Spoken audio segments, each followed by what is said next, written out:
When Zarathustra had taken leave of the town to which his heart had grown attached, the town whose name is the Motley Cow, many who called themselves his disciples came with him, giving him escort. And thus they came to a crossroads. Zarathustra told them that he wanted to walk alone from that point on, because he was a friend of walking alone. In farewell, his disciples handed him a staff, on the golden haft of which a serpent was coiled around the sun.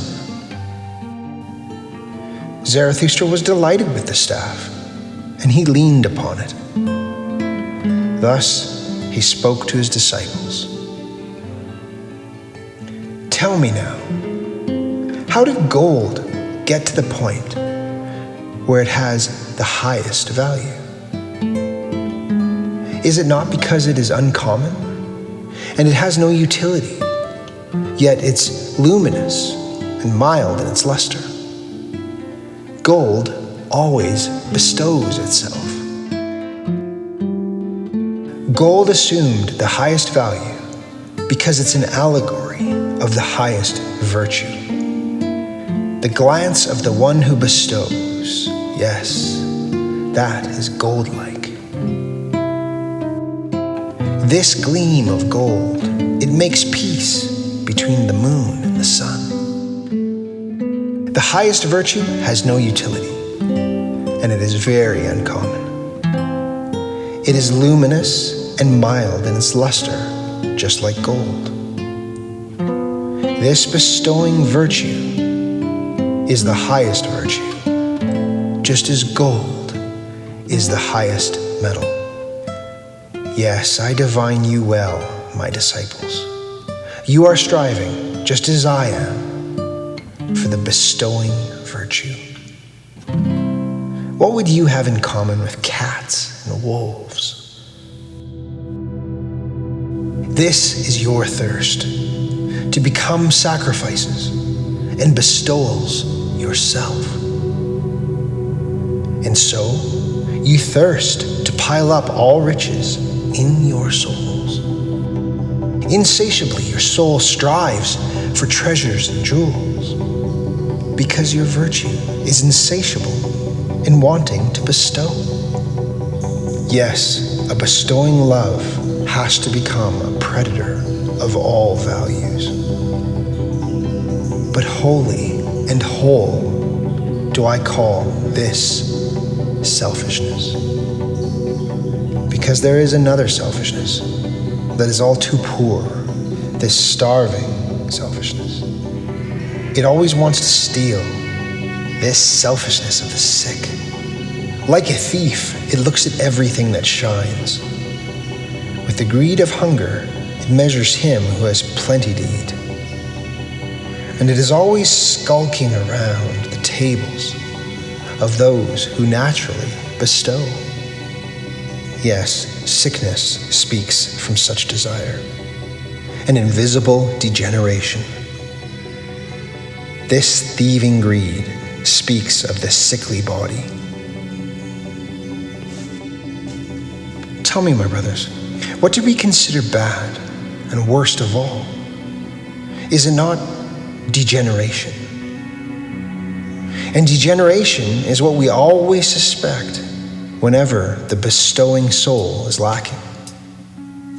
Our way leads upward, from genus to over-genus. But a horror to us is this degenerating sense that says, all is for me. Upward flies our sense. This sense is an allegory of our body, an allegory of elevation.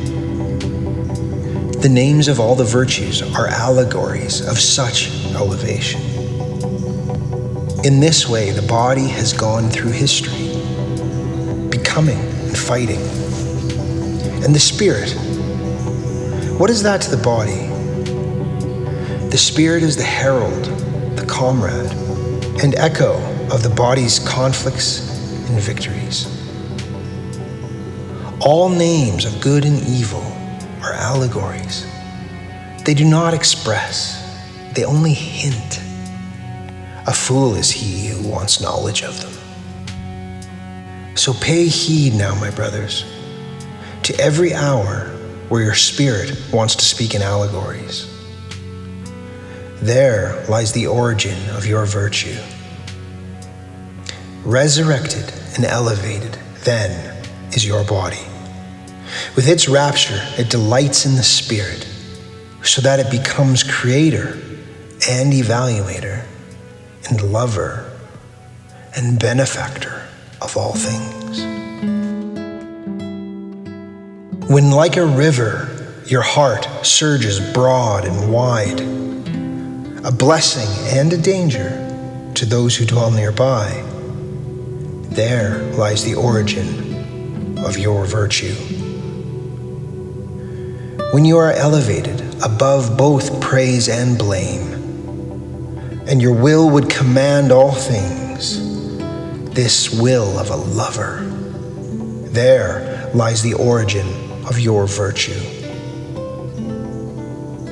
When you despise what is pleasant and the soft bed, and you can't get far enough away from the soft-hearted, there lies the origin of your virtue.